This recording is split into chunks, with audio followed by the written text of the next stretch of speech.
TNA Impact. What did you think of the show? One of the highlights was this. Because there's some furniture being brought into play here. Angle putting to the steel steps outside. The Icon Sting is down. And when we started the program, they hit the 3D, trying to finish the job. What the hell? Oh, no. Abyss! Oh, no! There's a monster in the house! Sure is!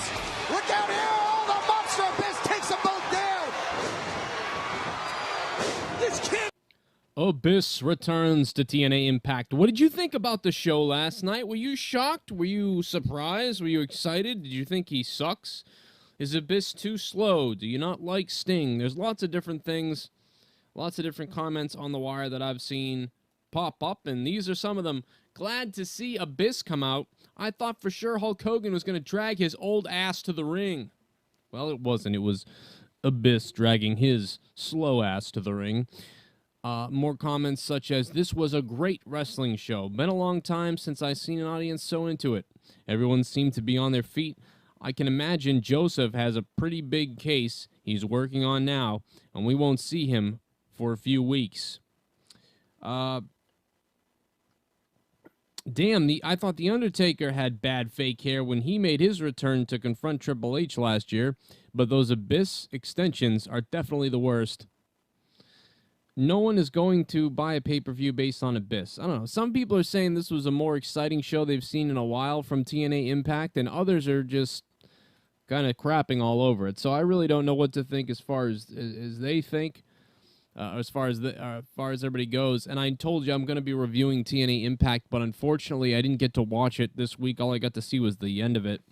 So, you know, I did think that was kind of cool with Abyss coming on. I thought it was kind of like borderline. It wasn't such a huge pop. Everything TNA seems to like force these things, you know?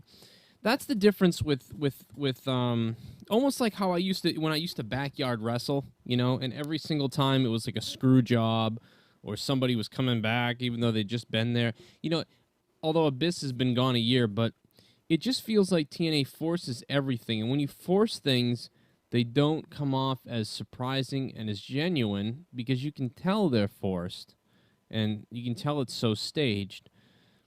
And that's what they're missing. You know, they're not missing... They could use a little more edge, I think, and then they could use a little more shock, you know, less of the stuff we've already seen in wrestling.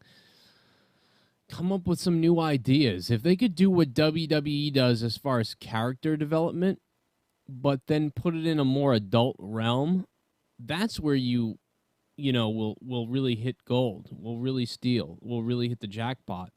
But it's funny that both companies miss the target. They do some things so right and the other part so wrong that it's never a complete product unless you're under 18 years of age. Maybe then to you it's a complete product. Or maybe I might be giving... That's not fair to say. Maybe you're under 12 years of age. But, I mean, I don't know.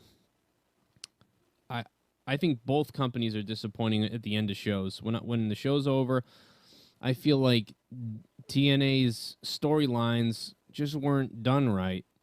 And at the end of WWE shows, I feel like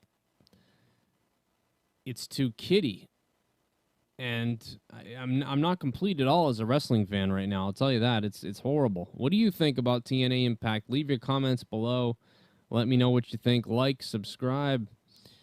I want to hear from you. This is the Joe Cronin Show on RageInternetRadio.com and on YouTube.com/Joe Cronin Show. And you can go to RageInternetRadio.com, RageInternetRadio.com. And then on the left side, you can click the pink icon and leave me a voice message by using your computer voice mic or whatever you want to do. Yell at me, scream at me, ask me questions, whatever you want to do, or just ask them below this video. All right, I'm out of here.